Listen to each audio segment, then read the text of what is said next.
হযরত ইউসুফ আলাইহিস সালামের ব্যাপারে আল্লাহ পাক সূরা ইউসুফ নাযিল করে তার রাসূলের কাছে জানাই দিলেন। আল্লাহ পাক বললেন ইন্না নাহনু নাকুসু আলাইকা আহসানাল কসাস বিমা আওহাইনা ইলাইকা হাযাল কুরআন ওয়া ইন কুনতা মিন ক্বাবলিহি লামিনাল গাফিলিন। আল্লাহু আকবার।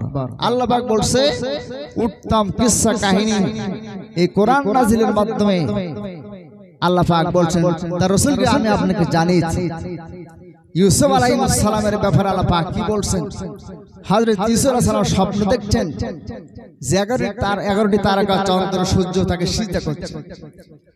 ইদ ক্বালা ইউসুফ লি আবিহি ইয়া আবাতি ইন্নী রাআইতু আহাদা আশারা কাওকাবা ওয়াশ-শামসা ওয়াল কামারা والشمس والقمر رأيتهم لي ساجدين।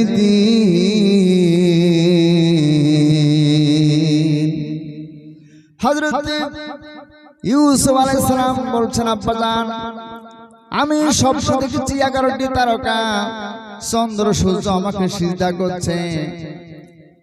এই কথা যখন ইউসুফ আলাইহিস সালাম তার পিতা ইয়াকুবকে বললেন, ইয়াকুব আলাইহিস সালাম কি বললেন? ইয়া বুনাইয়া লা তাকসুস রুয়াকা আলা ইখওয়াতিক, হে আমার সন্তান ইউসুফ এই স্বপ্নের কথা তোমার ভাইদের সাথে বলো না। যদি স্বপ্নের কথা ভাইদের সাথে বলো তাহলে তারা তোমার বিরুদ্ধে ষড়যন্ত্র করবে। আল্লাহ পাক সূরা ইউসুফের মাধ্যমে ঘটনা প্রকাশ করেছেন। ইয়াকুব আলাইহিস সালাম বলছে ইউসুফ এই কথা তুমি বলো না। ঘটনাক্রমে ইউসুফ আলাইহিস সালামের এই স্বপ্নের কথা ফাঁস হয়ে গেছে, তার ভাইরা জেনে ফেললো। জানার পরে ইয়াকুব আলাইহিস সালামকে বলছে, তারা পরামর্শ করে বলছে যে ইউসুফ তো আব্বার কাছে খুবই প্রিয়, ইউসুফকে আব্বা থেকে সরাইতে হবে। আব্বা ইউসুফকে আমাদের সাথে যেতে দেন, সে আমাদের সাথে খেলা করবে, ফলমূল খাবে। ইয়াকুব আলাইহিস সালাম রাজি হন, চেপে চেপে তাকে রাজি করে ইউসুফ আলাইহিস সালামকে পিতার কাছ থেকে নিয়ে আড়াল করলেন। আড়াল করে প্রহার শুরু করে, মার শুরু করে দিল। যে যেরকম পারে সে সেরকম পিটানি দেয়। তার বড় ভাই ইয়াহুদ বলছে দেখো এভাবে ইউসুফকে মেরে তোমরা হত্যা করো না, তাকে বরং কোনো কুয়ায় ফেলে দাও। তারা যখন মারতে লাগলো ইউসুফ আলাইহিস সালাম বলছে আব্বা আপনার ইউসুফের সাথে আপনার ছেলেরা কি ব্যবহার করছে আপনি দেখুন। ইউসুফ আলাইহিস সালাম তখন 13 বছরের বালক ইউসুফ পয়গম্বরকে আল্লাহ পাক কোরআনে কারিমে পেশ করেছেন। ইউসুফ আলাইহিস সালামের জীবন বৃত্তান্ত আল্লাহ পাক উপস্থাপন করেছেন। ইউসুফের ভাইরা ইউসুফ আলাইহিস সালামকে নিয়ে কুয়ায় ফেলে দিল। কুয়ায় ফেলে দিয়া তারা কি বলছে? ক্বালু ইয়া বানা ইন্না যাহাবনা নাস্তাবিকু ওয়া তারাকনা ইউসুফা ইনদা মাতাইনা ফাআকালাহু যিব। ওরা বলে আব্বাজান আমরা দৌড় প্রতিযোগিতা ছিলাম, ইউসুফকে মাল পাত্র নিকট রেখে গিয়েছিলাম, তাকে নেকড়ে বাঘে খেয়ে ফেলেছে। ইউসুফ আলাইহিস সালামকে তারা কুয়ায় ফেলে দিল। দেওয়ার পরে তারা ইয়াকুব পয়গম্বরের কাছে এসে বলছে আব্বা আমরা দৌড় প্রতিযোগিতায় ছিলাম, ইউসুফকে মাল পাত্র রেখে গিয়েছিলাম, তাকে নেকড়ে বাঘে খেয়ে ফেলেছে। তারা মিথ্যা একটা অজুহাত খাড়া করলো। ইউসুফ আলাইহিস সালামকে যখন কুয়ায় ফেলালো তারপর তার জামাটা খুলে নিল। নেতারা পরামর্শ করলো জামায় রক্ত মাখে, ছাগলের রক্ত মাখে বাবার কাছে হাজির করবো। জামায় রক্ত মাখে কানতে কানতে এসে বলছে আব্বা ইউসুফকে বাঘে খেয়ে ফেলেছে, বাঘে খেয়েছে। হযরত ইয়াকুব আলাইহিস সালাম বললেন কি? قال بل سولت لكم أنفسكم أمرا فصبر جميل والله المستعان على ما تصفون। ও আমার সন্তানেরা তোমরা আমার সাথে কাহিনী রচনা করছো, আমি আল্লাহর কাছে সাত চাবো, তিনি উত্তম সাতজন আশ্রয়স্থল। ইয়াকুব আলাইহিস সালাম সন্তানদের কথা শুনে তিনি এই কথা বললেন, তোমরা আমার সাথে কাহিনী রচনা করেছো, ইউসুফকে কুয়ায় ফেলাই দিল। তারা মনে করলো ইউসুফ মারা যাবে। এবার কয়েক ভাই তা ইউসুফের নাম ধরে ডাকতে শুরু করলো। ইউসুফ আলাইহিস সালাম মনে করলেন যে ভাইদের মনে হয় দয়ার উদ্রেক হতে পারে, আমাকে কুয়া থেকে উঠাইতে পারে। যখন তিনি ডাকের জবাব দিলেন, ইট পাথর মারা শুরু করলো কুয়ার ভিতরে। মনে করলো যে ইউসুফ বেঁচে আছে, মেরে ফেলতেই হবে। ইউসুফ আলাইহিস সালাম কুয়ার ভিতরে রইলেন। 3 দিন এভাবে চলতে থাকলো, কুয়ার ভিতরে আছেন। ইউসুফ আলাইহিস সালাম কুয়ায় রাখা হলো। হযরত জিবরিল এসে গেলেন। ইউসুফ আলাইহিস সালামকে আল্লাহ পাক মহব্বত করে ভালোবেসে জিবরিলকে পাঠালেন। জিবরিল মনে এসেছে যে ইউসুফকে যখন কুয়ায় ফেলানো হলো, আল্লাহ পাক জিবরিলকে বলেন, জিবরিল তুলতে চাও যে তোমার ডানা বিছিয়ে দেবে। হযরত জিবরিল বলছে, আমি তখন সিদরাতুল মুনতাহা। কোথায় সিদরাতুল মুনতাহার কোথায় কুয়া? অতি দ্রুত আমি ডানা বিছিয়ে দিলাম যাতে ইউসুফের কষ্ট না হয়। সুবহানাল্লাহ। হযরত ইউসুফ আলাইহিস সালামকে মরণ কুয়ায় ফেলানো হলো।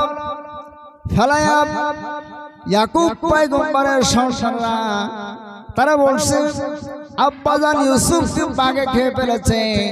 তারা জঙ্গল থেকে একটি বাঘ ধরে আনলো। ইয়াকুব আলাইহিস সালামের কাছে বাঘ হাজির করে দিলেন। তাফসীর মাজারি আল্লামা সানাউল্লাহ পানিপতি রহমাতুল্লাহ আলাইহি লেখেন, তাফসীরে মাজারিতে বাঘের মাথায় ইউসুফ আলাইহিস সালামের ব্যাপারে যে অভিযোগটা দেওয়া হলো, বাঘ আনার পরে ইয়াকুব পয়গম্বর বাঘকে বললেন, বাঘ আমার ইউসুফকে খাইলি কেন? আমার ইউসুফকে খালি কেন? বাঘ বলল, না, আপনার ইউসুফকে আমি খাই নাই, আপনার সন্তানরা আমাকে ধরে এনেছে। আমি আপনার ইউসুফকে খাইনি, আপনার সন্তানরা আমাকে ধরে এনেছে। আর বাঘের জবান আল্লাহ পাক খুলে দিয়েছে। ইয়াকুব আলাইহিস সালাম বুঝতে পারলেন আমার সন্তানদের ষড়যন্ত্র।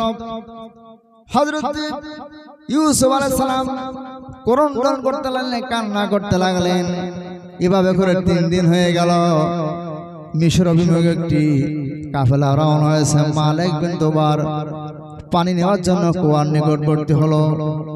যে কুয়ার পানি কোনো মানুষ কোনো পশু প্রাণী খাইতে পারতো না, এত লবণাক্ত পানি। ইউসুফ আলাইহিস সালামকে যেই না ফেলাই দিল, তার ভাইরা এই লবণাক্ত পানিকে আল্লাহ পাক খাবার জন্য সুপেয় পানিতে পরিণত করে দিয়েছিলেন। ইউসুফ আলাইহিস সালামকে এই মরণ কুয়ায় আল্লাহ পাক একদিকে ইউসুফ আলাইহিস সালাম ভাইরা থেকে মরণ কুয়ায় ফেলালো, আর এই মরণ কুয়া থেকে আল্লাহ পাক ইউসুফ আলাইহিস সালামকে মিশরের রাজ সিংহাসনে বসাই দিয়েছিলেন। এটা মরণ কুয়া, এটা আছে মিশরের রাজ সিংহাসনে বসার সুযোগ পাওয়া। এই কুয়া থেকে আল্লাহ পাক ইউসুফকে মিশরের রাজ সিংহাসনে বসাবে। কুয়ার মধ্যে তিনি আছেন। এই মালিক বিন দুবার তিনি কুয়ার ভিতরে বালতি নামাই দিয়েছে রশি বেঁধে। ইউসুফ আলাইহিস সালাম বালতিতে উঠে বসলেন। বালতি ভারী হতে লাগলো তার কাছে। তিনি যখন রশিটা বালতি উপরে উঠালেন, দেখে বলে, হাথা গোলাম ইয়া বুশরা, কি সুন্দর চেহারা, পূর্ণিমার চাঁদ হেরে মেনে যায়। এটা দেখে মালিক বিন দুবার ইউসুফ আলাইহিস সালামকে নিয়ে কাফেলায় নিয়ে গেলেন। কাফেলার লোকদেরকে বললেন, দেখো কি সুসংবাদ, কত সুন্দর ছেলে। এদিকে ইউসুফ আলাইহিস সালামের বড় ভাই ইয়াহুদ তিনি আসতেন কুয়ার পাশে খোঁজ খবর নিতে। এসে দেখে ইউসুফ সেখানে নাই। এই সংবাদ যে তার ভাইদের কাছে পৌঁছে, তারা হন্যের মতন খুঁজতে লাগলো। খুঁজে খুঁজে খুঁজে তারা এই মিশরের কাফেলায় এসে পেয়ে গেল। তারা এসে বলছে, আমাদের গোলাম, আমাদের কিছু দাস। ইউসুফ আলাইহিস সালাম ভাইদেরকে দেখে মনে করেছিলেন যে তারা আমাকে আবার আমার আব্বার কাছে নিয়ে যাবেন। তাদের দয়া হলো না। এদিকে মালিক বিন দুবার ইউসুফকে দিতে রাজি হচ্ছেন না। তারা 20 দিরহামে ইউসুফ আলাইহিস সালামকে এই কাফেলার কাছে বিক্রি করে দিল। মালিক বিন দুবারের কাছে ইউসুফ আলাইহিস সালামকে বিক্রি করে দিয়ে 20 দিরহাম নিয়ে ভাইরা রওনা হয়ে গেছেন।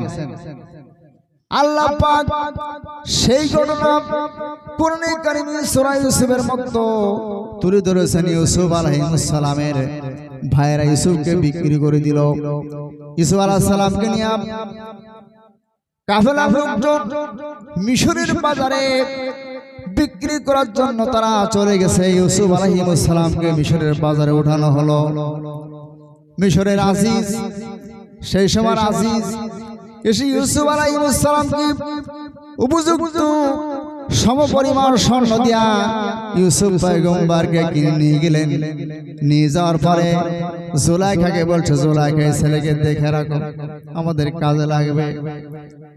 জুলাইখার কাছে ইউসুফ আলাইহিস সালামকে দেওয়া। ইউসুফ পয়গম্বর এত সুন্দর চেহারা, আল্লাহর নবী বলেন পৃথিবীর সমস্ত মানুষের যে চেহারা, অর্ধেক মানুষের চেহারা আল্লাহ পাক ইউসুফ আলাইহিস সালামকে দান করেছেন। সৌন্দর্যের খনি হযরত ইউসুফ আলাইহিস সালামের বিরহের যন্ত্রণায় ইয়াকুব আলাইহিস সালামের চোখ বন্ধ হয়ে গেছে, কানতে কানতে চোখ বন্ধ হয়ে গেছে। পয়গম্বরের ছেলে কি সুন্দর চেহারা। সেই যুগের রমণীরা ইউসুফ আলাইহিস সালামের রূপের মোহে পড়ে লেবু গাছ থেকে আঙ্গুল কেটে ফেলেছিল। মা আয়েশা সিদ্দিকা বলেন, তাই বলে মনে করবেন না সবচেয়ে সুন্দর চেহারা হযরত ইউসুফ আলাইহিস সালামের। জিনাব সেই যুগের রমণীরা যারা ইউসুফ আলাইহিস সালামের রূপের মোহে পড়ে লেবু গাছ থেকে আঙ্গুল কেটে ফেলেছিল, ওরা যদি আমার হাবিবকে দেখতো, আল্লাহ রাসূলকে দেখতো, আঙ্গুল কাটতে কাটতে কোন ফাঁকে তারা কলিজা কেটে ফেলতো, টের পেত না। হযরত ইউসুফ আলাইহিস সালামের চেহারা সৌন্দর্যের খনি। ইউসুফ পয়গম্বর চেহারায় আসক্ত হয়ে জুলাইখা প্রেমে পড়ে গেল। আল্লাহ পাক এই কোরআনে, আল্লাহ পাক এই কথা কোরআনে কারিমে পেশ করেছেন। জুলাইখা বলল, ইউসুফ তুমি আমার কাছে আসো। জুলাইখা সমস্ত জানালা দরজা বন্ধ করে দিল। দেওয়ার পরে বলছে, ইউসুফ আমার কাছে আসো। সেখানে যে মূর্তি ছিল, মূর্তিটা কাপড় দিয়ে ঢেকতে লাগলেন। ইউসুফ আলাইহিস সালাম বলেন, জুলাইখা ঢাকলে কেন? জুলাইখা বলে, ইউসুফ তোমার সাথে আমার প্রেমের নিবেদন হবে না, যদি দেখে তাহলে লজ্জা লাগবে। ইউসুফ আলাইহিস সালাম বলেন, জুলাইখা যদি একটি মূর্তির চিন্তা করে তুমি তাকে ঢেকে দাও, লজ্জা লাগে, তাহলে তোমার থেকে যিনি সৃষ্টি করেছেন, আমাকে যিনি সৃষ্টি করেছেন, তিনি তো দেখছেন, তার চোখ কিভাবে ফাঁকি দিবা? জুলাইখা বলছে, ইউসুফ শোনো, ওই সমস্ত কথা বাদ দাও। তোমার কত সুন্দর চোখ যুগল, এত সুন্দর চোখ। ইউসুফ আলাইহিস সালাম বলেন, জুলাইখা আমার চোখের প্রশংসা করে কোনো লাভ নাই। আমার যখন মৃত্যু ঘটবে তখন আমার চোখের জ্যোতি একেবারে দুনিয়া থেকে বিদায় হয়ে যাবে। জুলাইখা বলছে, ইউসুফ কত সুন্দর চুল, তোমার এত সুন্দর চুল। ইউসুফ আলাইহিস সালাম বলছেন, জুলাইখা আমার চুলের প্রশংসা করে লাভ নাই। আমি মরে যাওয়ার পরে আমার দেহ থেকে, আমার মাথা থেকে চুল খসে পড়বে। জুলাইখা বলছে, ইউসুফ শোনো, তোমার এত সুন্দর চেহারা। ইউসুফ আলাইহিস সালাম বলছে, জুলাইখা আমার চেহারার প্রশংসা করে লাভ নাই। আমি মারা যাওয়ার পরে আমার চেহারা পোকায় খাবে, মাটির আহার হবে। তাফসীরে মাজারি আল্লামা সানাউল্লাহ পানিপতি রহমাতুল্লাহ আলাইহি লেখেন, হযরত ইয়াকুব পয়গম্বরের প্রতিচ্ছবি আল্লাহ পাক হাজির করে দিলেন। হযরত ইয়াকুব আলাইহিস সালাম আঙ্গুলটা দাঁত দিয়ে কামড়ে ধরেছেন। ধরে বলছে, ইউসুফ খবরদার, তোমার নাম কিন্তু নবুয়ত দপ্তরে লেখা আছে। ইউসুফ আলাইহিস সালাম এইভাবে করে ইয়াকুব পয়গম্বর সতর্ক করে দিলেন। জুলাইখা ইউসুফ আলাইহিস সালামকে তাড়া করলো। অস্তাবাকাল বাবা, উভয় দরজার দিকে দৌড়ালো। ইউসুফ আলাইহিস সালামের জামা পিছন দিক থেকে টেনে ধরলো। ইউসুফ আলাইহিস সালাম জামা টেনে ছেড়ে ফেললো পিছন দিক থেকে। কোরআন আল্লাহ পাকে ঘটনা বর্ণনা করেছেন। জুলাইখা ইউসুফ পয়গম্বরকে তার বসে আনার জন্য এভাবে তিনি জানলা দরজা সব বন্ধ করে দিলেন, তাকে তাড়া শুরু করলো। চতুর্দিকে যখন ছড়িয়ে পড়েছে, আজিজের স্ত্রী জুলাইখা তার বাড়িতে ইউসুফের প্রেমে পড়ে গেছে। এভাবে সমস্ত নগরে গ্রামে গঞ্জে যখন ছড়িয়ে গেছে, জুলাইখা সমস্ত নগরী মহিলাদেরকে দাওয়াত করলেন, সকলকে দাওয়াত করলেন, আর হাতে দিলেন চাকু আর ফল দিলেন হাতে দিয়ে, বলছে যে আজকে আমি দেখাবো, আজকে আমি প্রকাশ করবো আমি কি জন্য পাগল হয়ে গেছি। সমস্ত মহিলাদেরকে ডেকে তাদের হাতে চাকু দিলে আর ফল দিলেন, দিয়ে বলছেন ইউসুফকে এদের সামনে হাজির করো। ইউসুফ আলাইহিস সালামকে যখন তাদের সামনে হাজির করা হলো, তারা সেই সমস্ত নারীরা ইউসুফ আলাইহিস সালামের রূপের মোহে পড়ে তারা লেবু কাটতে গিয়ে নিজেদের আঙ্গুলগুলো কেটে ফেলেছিল। আল্লাহ পাক কোরআনে কারিমে সূরা ইউসুফে ইউসুফ আলাইহিস সালামের দৃষ্টান্ত এভাবে পেশ করেছেন যে কোরআনটা নাযিল হয়েছে আল্লাহর পক্ষ থেকে। এই কোরআনে কারিম আল্লাহ পাক এমন ভাবে নাযিল করেছেন, সারা পৃথিবীর মানুষ যদি কিয়ামত পর্যন্ত গবেষণা করে, কোরআনের মতো একখানা কিতাব কোন মানুষ আজ পর্যন্ত বানাতে পারবে? পারবে কি? পারবে না। জিকির করে লা ইলাহা ইল্লাল্লাহ, জোরে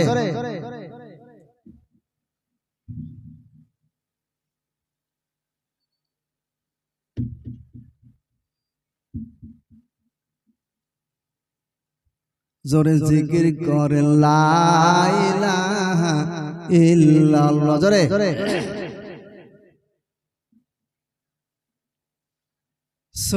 সুবহানাল্লাহ আলহামদুলিল্লাহ লা ইলাহা ইল্লাল্লাহ, জোরে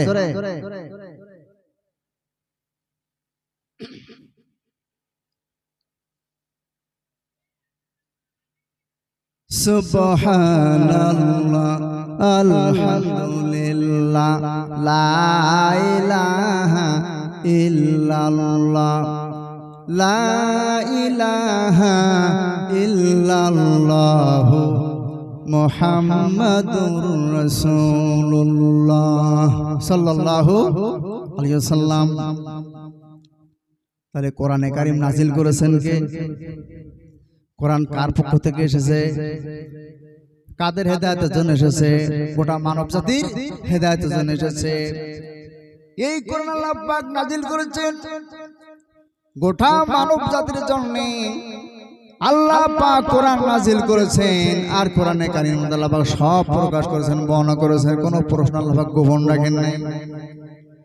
আল্লাহ রাব্বুল আলামিন বলেন ইযাস সামাউ ফাতারাত وإذا الكواكب انتثرت وإذا البحار فجرت وإذا القبور بعثرت। যখন আকাশ ফেটে যাবে, তারকাগুলি ছিটকে পড়বে, দরিয়ার মধ্যে আগুন ধরে দেওয়া হবে, কিয়ামতের প্রকম্পন শুরু হয়ে যাবে। আল্লাহ পাক বলছেন ইযা যুলজিলাতিল আরদু জিলজালাহা ওয়া আখরাজাতিল আরদু আসকালাহা ওয়া ক্বালাল ইনসানু মা লাহা। যখন প্রবল একটা ঝাঁকুনি দেওয়া হবে, মানুষ হয়রান হয়ে গেল, হয়রান হয়ে কি বলবে, কি হলো পৃথিবী এমন করছে কেন? সব বলে দেবে ওয়াকালাল ইনসানু মা লাহা। সেদিন মানুষ বলবে কি হলো পৃথিবী। এখানে ইনসান বলতে সেই সমস্ত মানুষদেরকে বোঝানো হয়েছে। তাফসীরে মাজারিতে উল্লেখ আছে, যারা মহাসত্যকে অস্বীকার করেছে তারা বিপদে পড়ে যাবে। যারা সত্য বিরোধিতা করেছে, যারা নামাজ পড়ে নাই, রোজা রাখে নাই, যারা ইসলাম অনুযায়ী জীবন যাপন করে নাই, এরা বিপদে পড়ে যাবে। সেদিন জমিন সবকিছু বলে দেবে। জমিনকে মা বলা হয়েছে, একজন মা যেমন সন্তানের সবকিছু বলতে পারে, অর্থাৎ সেদিন জমিন বলে দেবে এখানে সেনা করেছে, চুরি করেছে, ডাকাতি করেছে, জমিন সবকিছু প্রকাশ করে দেবে। সেদিন সব প্রকাশ হয়ে যাবে। আল্লাহ রাব্বুল আলামিন বলেন ফি জান্নাতিন ইয়াতাসাআলুনা আনিল মুজরিমিন। এই মহাসত্য অস্বীকারীরা যখন জাহান্নামে যাবে তখন জান্নাতীরা পরস্পরকে জিজ্ঞাসা করবে তাদের ব্যাপারে, আনিল মুজরিমিন, অপরাধীদের ব্যাপারে কি বলবে? মা সালাকাকুম ফি সাকার, হে জাহান্নামীরা, হে মহাসত্য অস্বীকারীরা, তোমরা কেন এই সাকার নামক জাহান্নামে এসেছো? ওরা জবাব দিবেন, ক্বালু লাম নাকু মিনাল মুসাল্লিন ওয়া লাম নাকু নুতঈমুল মিসকিন। আমরা জাহান্নামে এসেছি, আমাদের চারটা অপরাধ। কয়টা? চারটা। প্রথম নম্বর অপরাধ আছে আমরা নামাজি ছিলাম, আমরা বেনামাজি ছিলাম। তাহলে জাহান্নাম থেকে বাঁচতে হলে নামাজ পড়ার দরকার আছে না নাই? কথা বলেন, নামাজ পড়তে হবে কিনা? আমরা জাহান্নামে এসেছি, প্রথম নম্বর অপরাধ আমরা নামাজি ছিলাম, আমরা নামাজ পড়তাম না। সুতরাং নামাজ না পড়লে জাহান্নামে যাইতে হবে, আবার নামাজ পড়েও জাহান্নামে যাইতে হবে। কারণ কি? নামাজ পড়ার পর যদি চরিত্র ভালো না হয়, নামাজ পড়ার পর যদি সত্যবা বন্ধ না হয়, নামাজ পড়ার পর যদি আইল ঠালা বন্ধ না হয়, নামাজ পড়ার পর যদি চুরি ডাকাতি জেনা রাহাজানি সন্ত্রাসী ইফতিজিং চাঁদাবাজি এই সমস্ত অপকর্ম যদি বন্ধ না হয়, তাহলে বুঝতে পারে নামাজ পড়েও জাহান্নামে যাবে। নামাজ পড়ে কোথায় যাবে? জাহান্নামে যাবে। নামাজ পড়েও জাহান্নামে যাবে।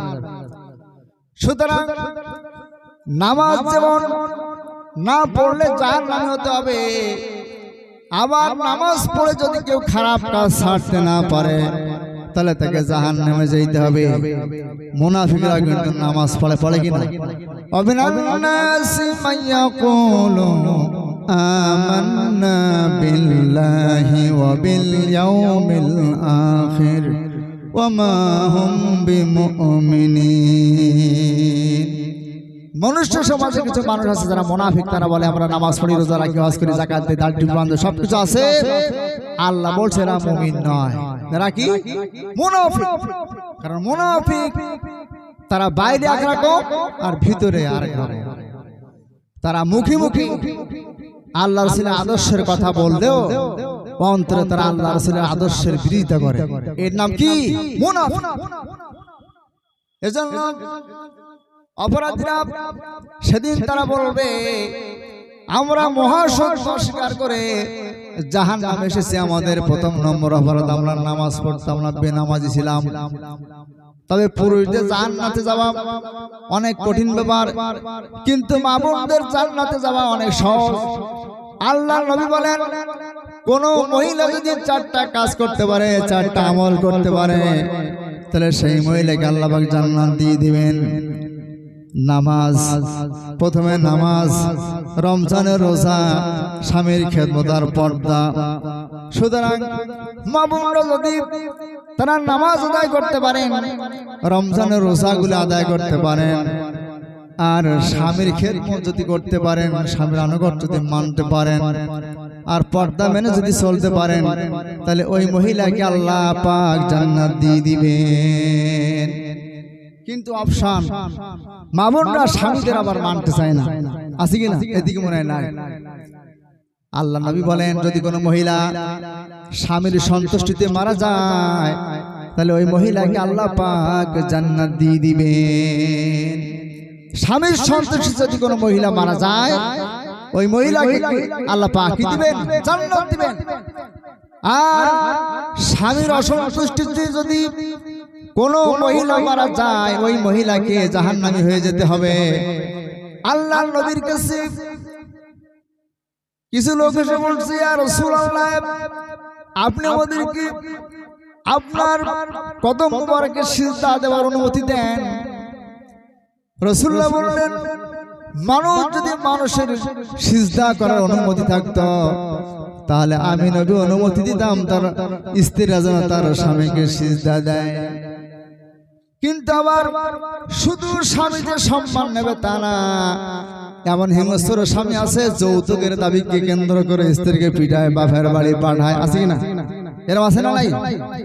স্ত্রীকে পিটায়, যৌতুকের দাবিকে কেন্দ্র করে বাপের বাড়ি পাঠায়, এরকম পুরুষ আছে না নাই? সুতরাং আপনি যেমন সম্মান নেবেন তাকে আপনাকে সম্মান করতে হবে। মা আয়েশা সিদ্দিকা বলেন, আল্লাহ রাসূল আমাকে রান্নার কাজে সহযোগিতা করেছেন, সুতরাং আপনি যদি সম্মান নেবেন তা হবে না, স্ত্রীকে আপনাকে সম্মান দিতে হবে। আল্লাহ রাব্বুল আলামিন বলেন, এজন্য সেই কথা বলছেন, ক্বালু লাম নাকু মিনাল মুসাল্লিন ওয়া লাম নাকু নুতঈমুল মিসকিন। প্রথম নম্বর অপরাধ আমরা বেনামাজি ছিলাম, দ্বিতীয় নম্বর আমরা মিসকিনদেরকে খাবার দেই নাই, তৃতীয় নম্বর অপরাধ আমরা ওয়াকুন্না নাখুদু মাআল খাইদিন, আমরা পরস্পর সমালোচনা করতাম, ভালো লোকদের বিরুদ্ধে আমরা সমালোচনায় জড়াতাম। আর চতুর্থ নম্বর অপরাধ ওয়াকুন্না নুকাযযিবু বিয়াউমিদ্দিন, আমরা পরকালকে অস্বীকার করতাম। কি করতাম? আমরা পরকালের যে জবাবদিহি এটাকে আমরা অস্বীকার করতাম। পরকালে আপনাকে আমাকে উঠতে হবে কি হবে না? কথা বলেন, অবশ্যই আপনাকে আমাকে উঠতে হবে। সেদিন আল্লাহ পাক হবেন মালিক ইয়াউমিদ্দিন, বিচার দিবসের মালিক। আল্লাহর দরবারে আপনাকে আমাকে উঠতে হবে, ওটাই লাগবে, কেউ সেদিন বাঁচতে পারবে না। আল্লাহ রাব্বুল আলামিন বলেন, সেদিন কি হবে? আলাউমা নাফতিমু আলা আফওয়াহিহিম ওয়া তুকাল্লিমুনা আইদিহিম ওয়া তাশহাদু আরজুলুহুম বিমা কানু ইয়াকসিবুন। সেদিন আল্লাহ পাক জবান বন্ধ করে দিবেন, সেদিন হাত সাক্ষ্য দেবে, হাত কথা বলবে, পা নিজের ব্যাপারে সাক্ষ্য দিয়ে দিবে। হাত বলবে যে আল্লাহ হাত দেশে অপকর্ম করেছে, পা বলবে আল্লাহ পাও দেশে তোমার বিরুদ্ধে অবস্থান নিয়েছে, সে হেঁটে হেঁটে খারাপ কাজে সহযোগিতা করেছে। সেদিন আপনার আমার বিরুদ্ধে আপনার অঙ্গ প্রত্যঙ্গ, আপনার আমার অঙ্গ প্রত্যঙ্গ রাজ সাক্ষী হয়ে যাবে। সেদিন বাঁচার কোনো উপায় থাকবে না। আল্লাহ পাক হাসর কায়েম করবেন, ইয়াউমা লা ইয়ানফাউ মালুন ওয়ালা বানুন, সেদিন ধন সম্পদ সন্তান সন্ততির কোনো কাজে আসবে না। ইয়াউমা ইয়াফিরুল মারউ মিন আখিহি ওয়া উম্মিহি ওয়া আবিহি ওয়া সাহিবাতিহি, সেদিন সন্তান সন্ততি স্ত্রী পরিবার পলাতে থাকবে। যে স্ত্রীকে আপনি এত সুন্দর করে যত্ন করে ভালোবেসে খাওয়াচ্ছেন, পড়াচ্ছেন, মাগাচ্ছেন, সেই স্ত্রী কিয়ামতের দিন বলবে আমার স্বামী নাই, সে স্বামী থেকে পালাতে থাকবে, সন্তান বাপের থেকে পালাতে থাকবে। এভাবে করে একে অপরে আপনার থেকে দৌড়ে চলে যাবে সেই কঠিন মুসিবতের দিন। আল্লাহ পাক ওই কিয়ামতের দিন হযরত আদম আলাইহিস সালামের উম্মতের, হযরত নূহ আলাইহিস সালামের উম্মতের বিচার শুরু করে দিবেন। হযরত নূহ পয়গম্বরকে আল্লাহ পাক ডাকবেন, ওগো নূহ, তোমার কাছে যে আমি তোমাকে যে আমি পাঠাইছিলাম, তুমি হেদায়েতের বাণী তোমার জাতির কাছে পৌঁছে দিয়েছিলে? নূহ আলাইহিস সালাম বলবেন হ্যাঁ। নূহ আলাইহিস সালামের উম্মতদেরকে ডাকা হবে, তারা অস্বীকার করবেন, বলবেন আল্লাহ নূহ পয়গম্বর আমাদের কাছে কোনো দাওয়াত দেয় নাই, কোনো হেদায়েতের বাণী আমাদের কাছে পৌঁছে দেয় নাই। সেদিন হযরত নূহ আলাইহিস সালাম বিপদে পড়ে যাবেন। আল্লাহ পাক বলবেন নূহ রে তোমার সাক্ষী কে?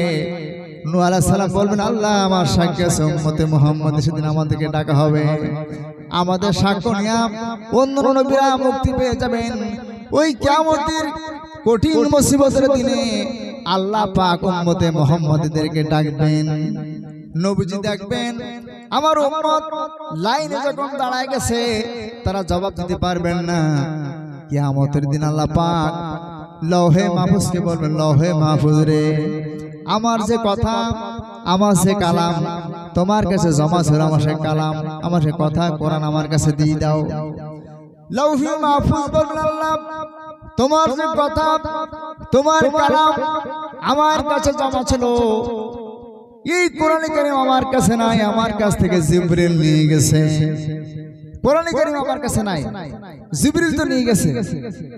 আল্লাহ পাক জিবরাইলকে ডাকবেন, ওগো জিবরাইল আমার যে কথা, আমার কালাম, আমার কোরআনে কারীম আমার কাছে দিয়ে দাও। হযরত জিবরিল আমিন বলেন আল্লাহ তোমার কালাম তোমার কথা আমার কাছে নাই, লৌহে মাহফুজ থেকে নিয়ে আমি বিশ্বনবী মুহাম্মদ রাসূলুল্লাহ সাল্লাল্লাহু আলাইহি ওয়াসাল্লামের সিনা মোবারকে রেখে এসেছি। আল্লাহ পাক তার হাবিবকে ডাকলেন, ওগো হাবিব আমার যে কথা আমার এই কালাম আমার কাছে দিয়ে দাও, আমার কোরআন আমার কাছে দিয়ে দাও। রাসূলুল্লাহ বলবেন আল্লাহ তোমার কালাম আমার কাছে নাই, আমার উম্মতের কাছে আমি রেখে এসেছি। আল্লাহ পাক উম্মতে মুহাম্মাদীদের কি লাইনে দাঁড়াই দিবেন। রাসূলুল্লাহ বলেন আল্লাহ আমাকে একটু সময় দেন। নবীজি বলেন আল্লাহ আমাকে একটু সময় দেন। আল্লাহ পাক বলেন ওগো নবী আপনি সময় নিয়ে কি করবেন?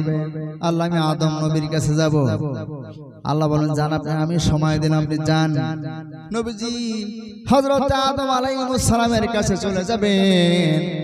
যে বলেন ওগো আদি পিতা আদম আলাইহিস সালাম আমার উম্মত বিপদে পড়ে গেছে, হাসরবাসীরা বিপদে পড়ে গেছে, তারা আমার উম্মত হলে আপনার সন্তান, চলেন দুজনে যে আল্লাহর কাছে আমরা সুপারিশ করি। হযরত আদম আলাইহিস সালাম বলেন আমি পারবো না, আমার ভয় হয়, আমি আল্লাহর সামনে সুপারিশ করতে পারবো না, আমার ভয় আমি কথা বলতে পারবো না, আমি আল্লাহর হুকুম অমান্য করে ফেলেছি। আল্লাহ পাক আমাকে বলেছিল লা তাকরাবা হাযিহি শাজারাতা ফাতাকুনা মিনাজ জালিমিন। আদম তুমি জান্নাতে থাকো, খাও, বসবাস করো স্ত্রী নিয়া, কিন্তু লা তাকরাবা হাযিহি শাজারা গাছের নিকটবর্তী হও না, যদি হও জালিমদের অন্তর্ভুক্ত হও, আমি আল্লাহর হুকুম অমান্য করে ফেলেছি। আল্লাহ পাক আজকে আমার সাথে কি ব্যবহার করবেন আমি জানি না, আমি পারবো না, আপনি যান। ওই কিয়ামতের মাঠে হাসরবাসীরা মহা বিপদে পড়ে যাবে। আদম আলাইহিস সালাম থেকে হাসরবাসীরা নিরাশ হয়ে যাবেন। আদম আলাইহিস সালাম বলেন আমি পারবো না, তোমরা ইব্রাহিম পয়গম্বরের কাছে যাও। হযরত ইব্রাহিম আলাইহিস সালাম আমি পারবো না, কারণ গোটা আমার জাতির লোকেরা আমাকে শিরকের জন্য আহ্বান করেছিল, আমি যাই নাই। আমি তাদের সাথে বলেছিলাম যে আমি অসুস্থ, আসলে আমি সুস্থ ছিলাম। আল্লাহ পাক আজকে আমার সাথে কি ব্যবহার করবে আমি জানি না। হযরত ইব্রাহিম আলাইহিস সালাম বলেন তোমরা যাও, মুসা আলাইহিস সালামের কাছে যাও। হযরত মুসা আলাইহিস সালাম আমি পারবো না, কারণ আল্লাহ পাক আজকে আমার সাথে কি ব্যবহার করবে আমি জানি না। তোমরা চলে যাও হযরত ঈসা রুহুল্লাহর কাছে। হযরত ঈসা রুহুল্লাহর কাছে হাসরবাসীরা যাবেন। ঈসা আলাইহিস সালাম বললেন আমি পারবো না, গোটা খ্রিস্টান আমাকে আল্লাহর বেটা বলেছে। আল্লাহ পাক আজকে আমার সাথে কি ব্যবহার করবে না আমি জানি না। তোমরা চলে যাও বিশ্বনবী হযরতে জনাবে মুহাম্মদ রাসূলুল্লাহ সাল্লাল্লাহু আলাইহি ওয়াসাল্লামের কাছে যাও, আজকে এই দায়িত্বটা না, তোমরা তার কাছে যাও। হাসরবাসীরা সমাজ থেকে নিরাশ হয়ে যাবেন। যাবার পরে শেষে আল্লাহর হাবিবের কাছে আসবেন। রাসূলুল্লাহ সিজদায় পড়ে যাবেন, মাকামে মাহমুদে সিজদায় পড়ে যাবেন। আল্লাহ পাক বলেন হাবিব আজকে আপনি কাঁদবেন না, আজকে আপনারা কাদার দিন, আপনি কান্না করবেন না।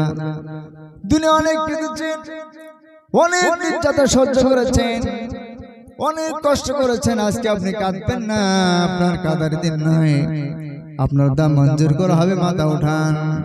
নবীজি বলেন আল্লাহ আপনি বিচার কার্য তাড়াতাড়ি শুরু করে দেন।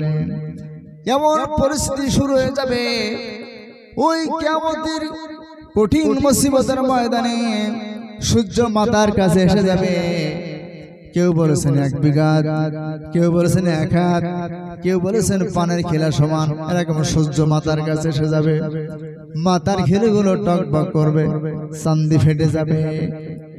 9,30,00,000 মাইল উপর থেকে দৈনিক সূর্যটা পৃথিবীবাসীকে আলো দিচ্ছে 173 টন। কত টন? 173 টন।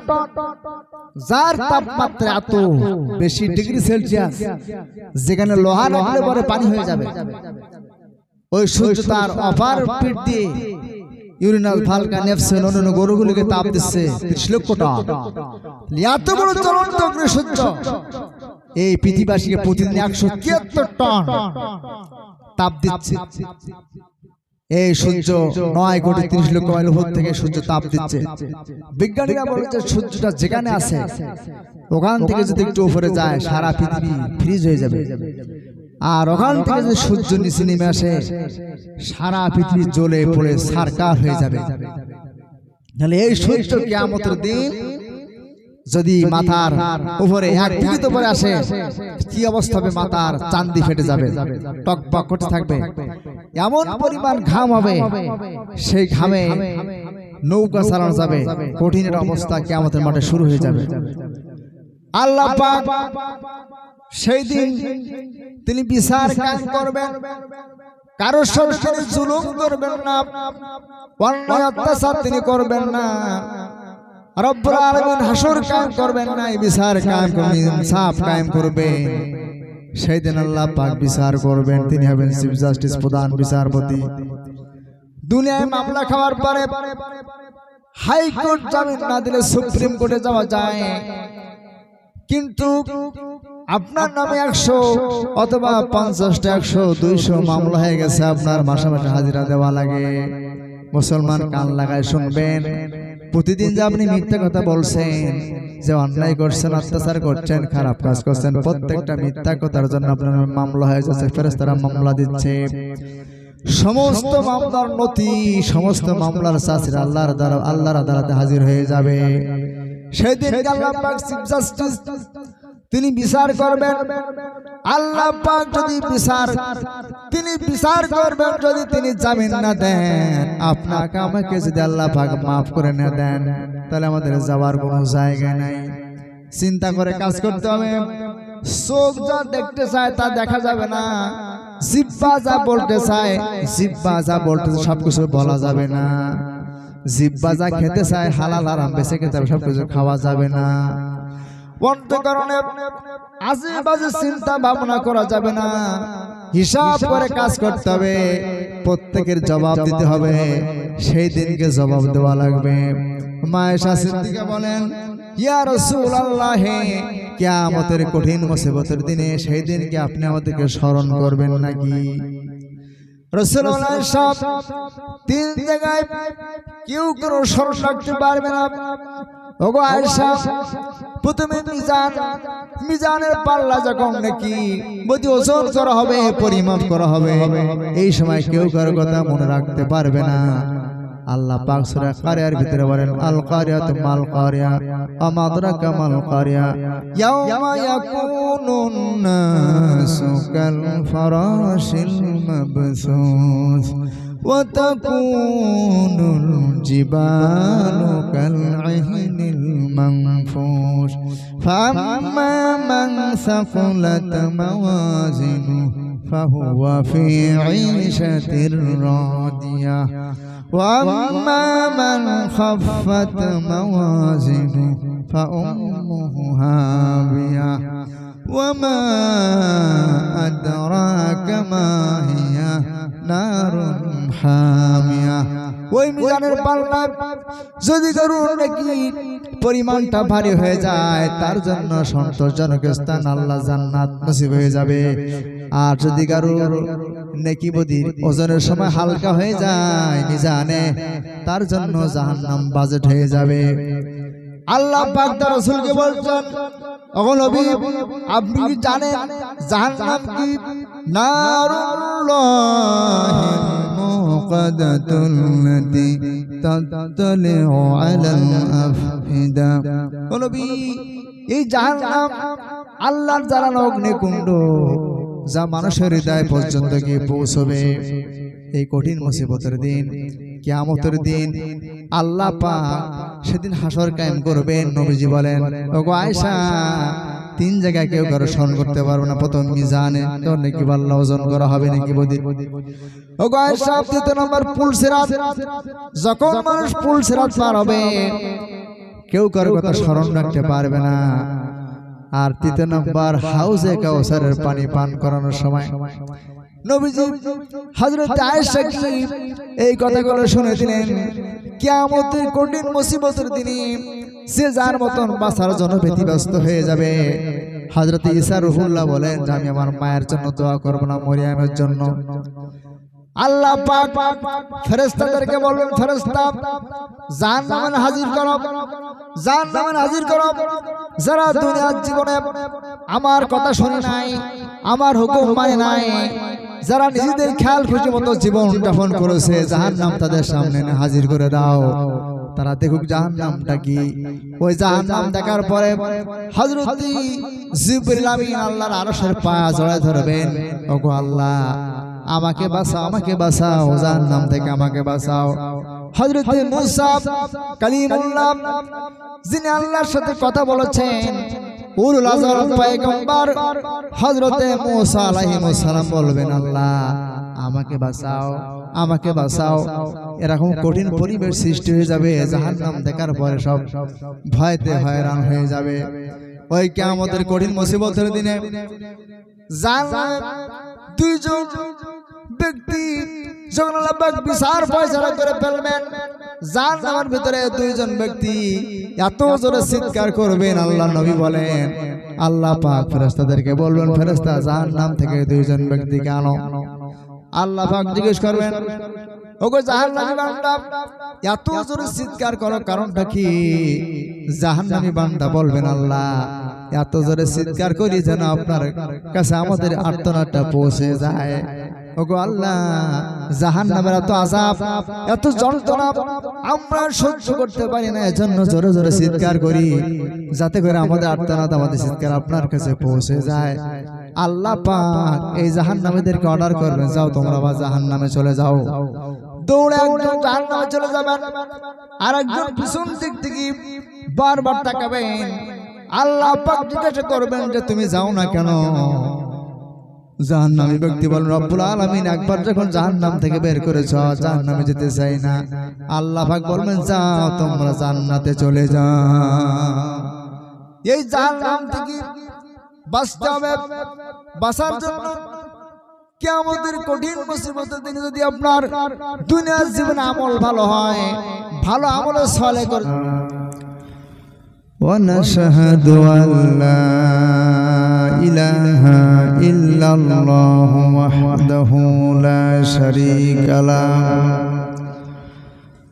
ونشهد أن سيدنا وحبيبنا ومولانا محمدا عبده ورسوله الذي أرسله بالحق بشيرا ونذيرا وداعيا إلى الله بإذنه وسراجا منيرا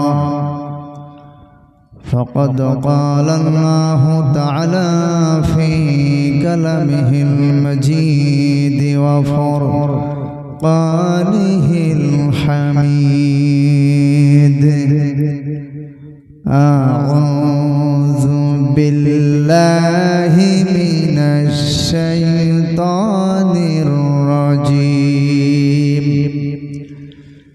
بسم الله الرحمن الرحيم إن الله وملائكته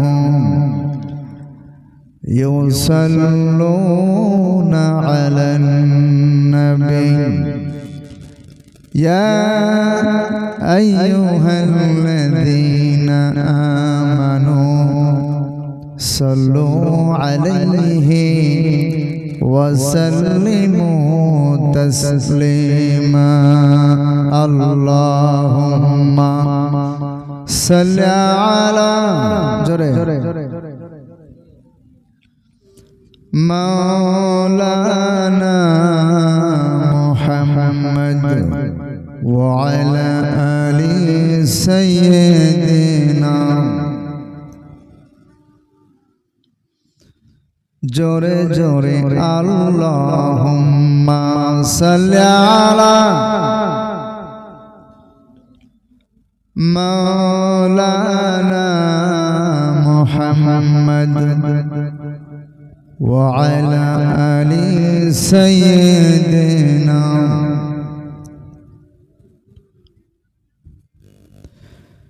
কেহ বা তোমায় পাগল বলে, কেহ বা বলে জাদুকর, কেহ বা তোমায় পাগল বলে, কেহ বা বলে জাদুকর, আল্লাহ বলেন হাবিব আমার দোজাহানের পয়গম্বর। আল্লাহুম্মা সাল্লি আলা মাওলানা মুহাম্মদ ওয়া আলা আলি সাইয়্যিদিনা মাওলানা মুহাম্মদ। আসমান সুন্দর, জমিন সুন্দর, আরো সুন্দর গাছপালা, তার সে অধিক সুন্দর নবী আমার সাল্লু আলা। আল্লাহুম্মা সাল্লি আলা মাওলানা মুহাম্মদ ওয়া আলা আলি সাইয়্যিদিনা।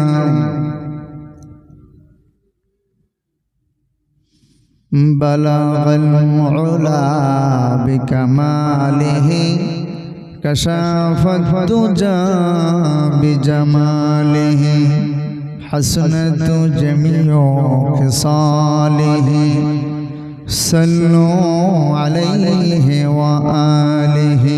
জোরে বলেন বালাগাল উলা বিকামালিহি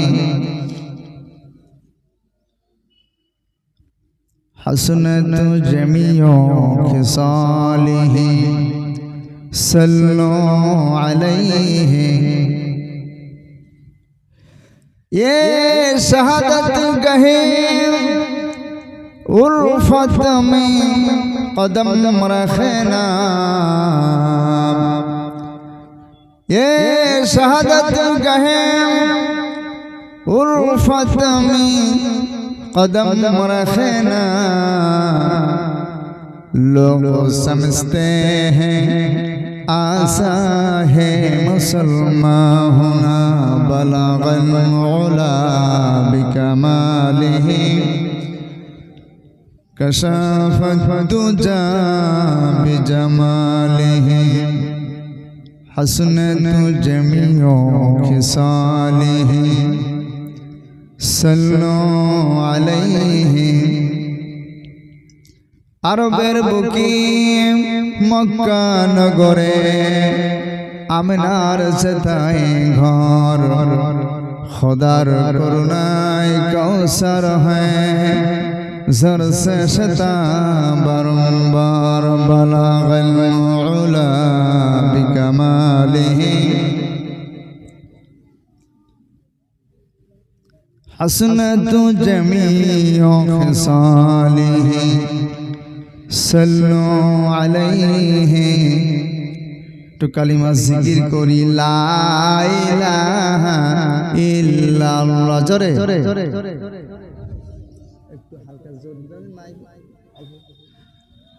লা ইলাহা ইল্লাল্লাহ। জোরে লা ইলাহা ইল্লাল্লাহ, লা ইলাহা ইল্লাল্লাহ, লা ইলাহা ইল্লাল্লাহ মুহাম্মাদুর রাসূলুল্লাহ সাল্লাল্লাহু আলাইহি ওয়াসাল্লাম। সম্মানিত হাজরিন, এই মহতী জলসার সম্মানিত সভাপতি ও জাতির শ্রেষ্ঠ সন্তান হযরত আলেম ওলামা সহ আমার সামনে উপবিষ্ট অত্র এলাকার ইসলাম প্রেমিক দিনী মুসলিম ভাইরা, আমি আমার শ্রদ্ধা রসিমত অভিনন্দন জানিয়ে আবারও সালাম জানাচ্ছি। আসসালামু আলাইকুম ওয়া রাহমাতুল্লাহি ওয়া বারাকাতুহু। আমরা আল্লাহ পাকের দরবার ইলাহিতে শুকরিয়া আদায় করি যে মহান রব্বুল আলামিন আপনাকে আমাকে এ কোরআনের জলসায় আসার তৌফিক দান করেছেন, এজন্য বলি আলহামদুলিল্লাহ। আর জোরে বলি আলহামদুলিল্লাহ।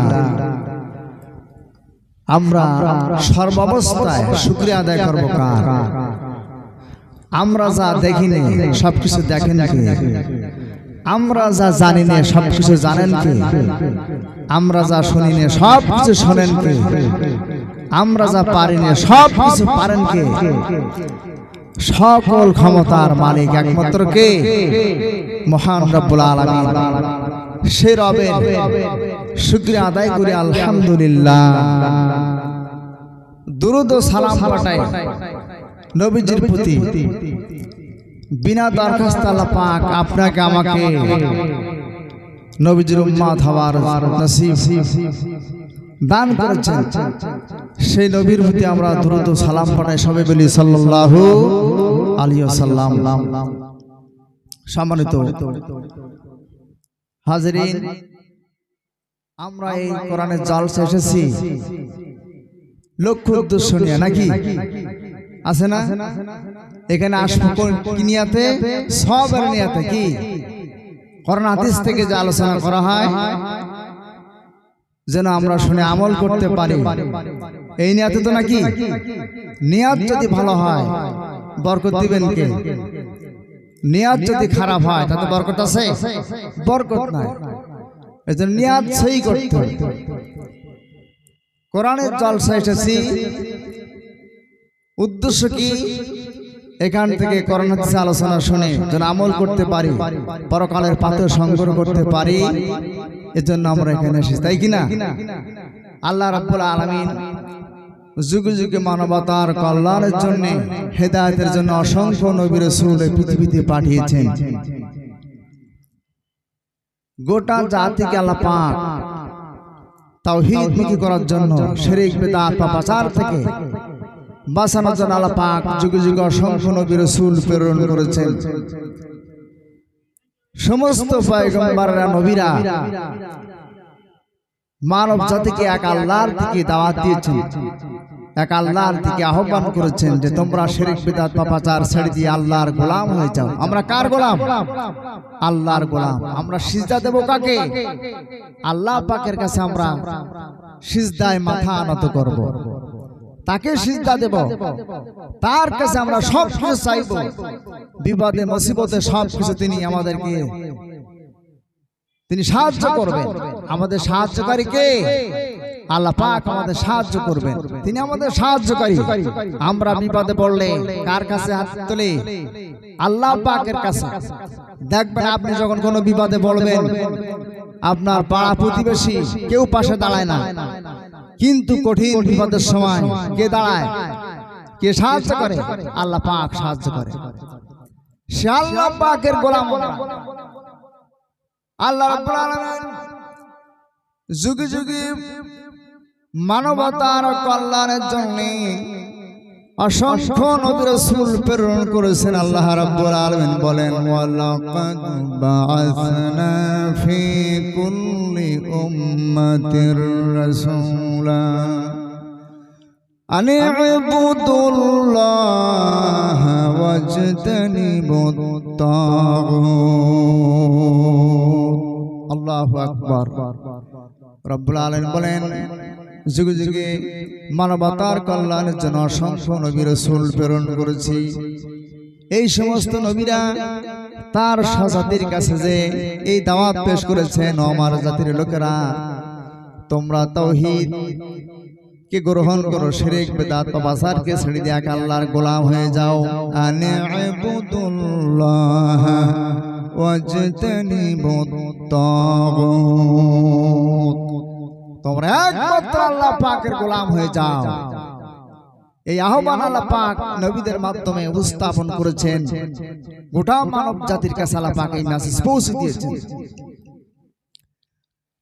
আল্লাহ রাব্বুল আলামিন হযরত নূহকে পাঠালেন। নূহ আলাইহিস সালাম তার জাতির কাছে দাওয়াত পেশ করেছেন। হযরত ইব্রাহিম খলিলুল্লাহকে পাঠালেন, তিনিও তার জাতির কাছে দাওয়াত পেশ করেছেন।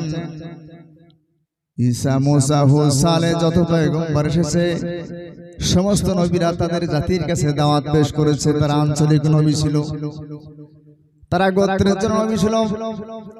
কিন্তু আপনার আমার নবী বিশ্ব নবী জনাবে মুহাম্মদ রাসূলুল্লাহ, আল্লাহ পাক গোটা বিশ্ববাসীর জন্য নবী হিসেবে তাকে নির্বাচিত করেছে। তিনি গোটা বিশ্ববাসীর জন্য নবী। আমরা সেই নবীর উম্মত, তাই কিনা? আমরা কত সৌভাগ্যবান। আমরা বিশ্ব নবী জনাবে মুহাম্মদ রাসূলুল্লাহ সাল্লাল্লাহু আলাইহি সাল্লামের উম্মত। এটা আমাদের সৌভাগ্য, এটা আমাদের অনেক আল্লাহ পাকের পক্ষ থেকে এটা রহমত। আল্লাহ পাক জনাবে মুহাম্মদ রাসূলুল্লাহ সাল্লাল্লাহু আলাইহি সাল্লামকে এই পৃথিবীতে পাঠালেন যাতে করে নবীজি গোটা মানব জাতিকে গোমরাহ থেকে আলো থেকে নিয়ে যেতে পারেন। আল্লাহ পাক বলেন, কিতাবুন আনজালনাহু ইলাইকা লিতুখরিজান নাসা মিনাজ যুলুমাতি ইলান নূর। ও নবী, কোরআন নামক কিতাব আপনার উপরে নাজিল করেছি যেন আপনি জাহান্নামী মানুষগুলো আপনি জান্নাতের পথে, হেদায়েতের পথে, আলোর পথে, ইসলামের পথে, কোরআনের পথে যাতে আপনি নিয়ে যেতে পারেন। এজন্য আল্লাহ পাক তার রাসূলকে পৃথিবীতে প্রেরণ করেছেন যাতে করে অসভ্য জাতিতে সভ্য জাতিতে পরিণত হয়, তারা সমাজকে সুশীল সমাজে পরিণত করতে পারেন। আল্লাহ পাক তার রাসূলকে এই ধারাতে এজন্য প্রেরণ করেছে। রাসূলুল্লাহর কাছে নাজিল হলো কি বলেন? কোরআনে কারীম। কি কোরআন? সে কোরআন আমরা পড়ি তো, আজকে কোরআন পড়ি আমরা। সে কোরআন মুসলমান, আমরা কিন্তু কোরআন পড়ি না। যদিও পড়ি তা বুঝি না, বোঝার চেষ্টা করি না। এখান থেকে প্রায় অনেক বছর পূর্বে প্রত্যেক বাড়ি থেকে কোরআনের আওয়াজ গুনগুন করে ফজরের পরে ভেসে আসতো, আসছে কিনা? আর এখন কি করে? মোবাইল খোলে, মোবাইলে গান বাজনা ভেসে আসে, তাই কিনা?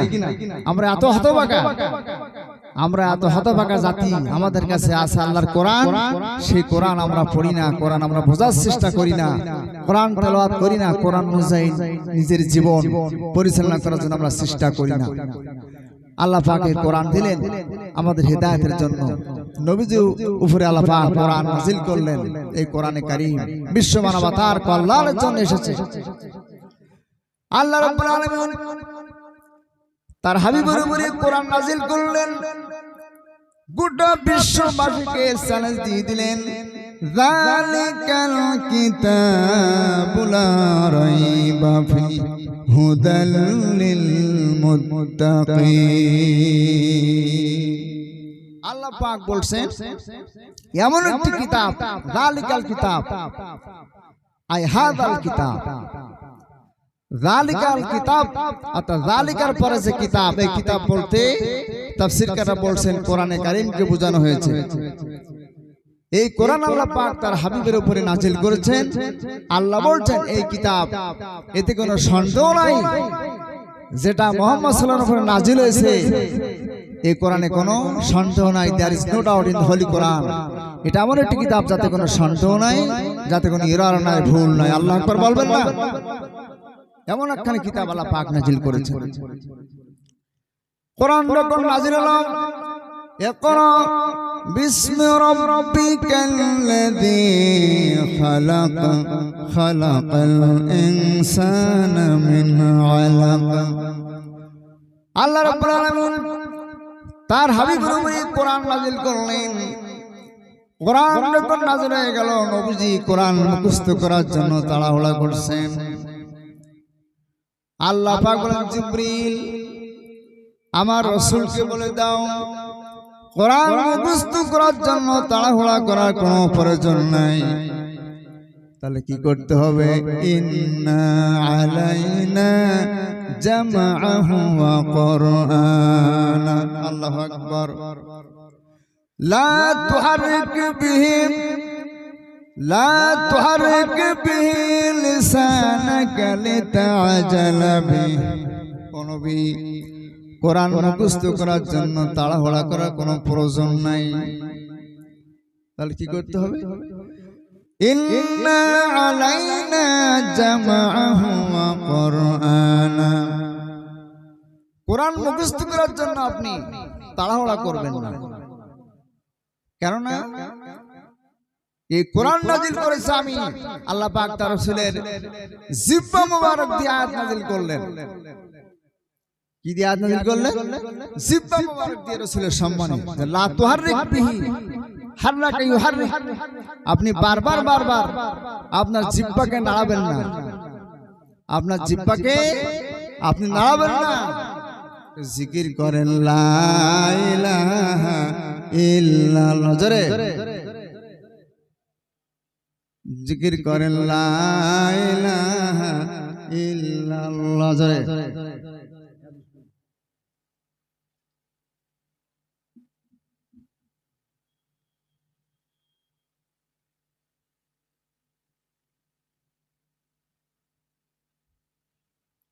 জিকির করেন লা ইলাহা ইল্লাল্লাহ, জোরে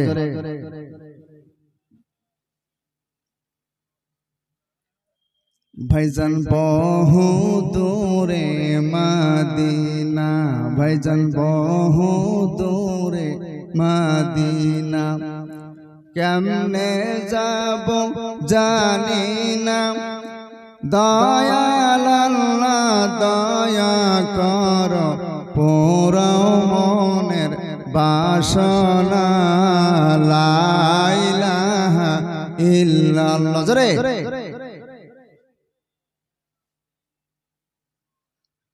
লা ইলাহা ইল্লাল্লাহ,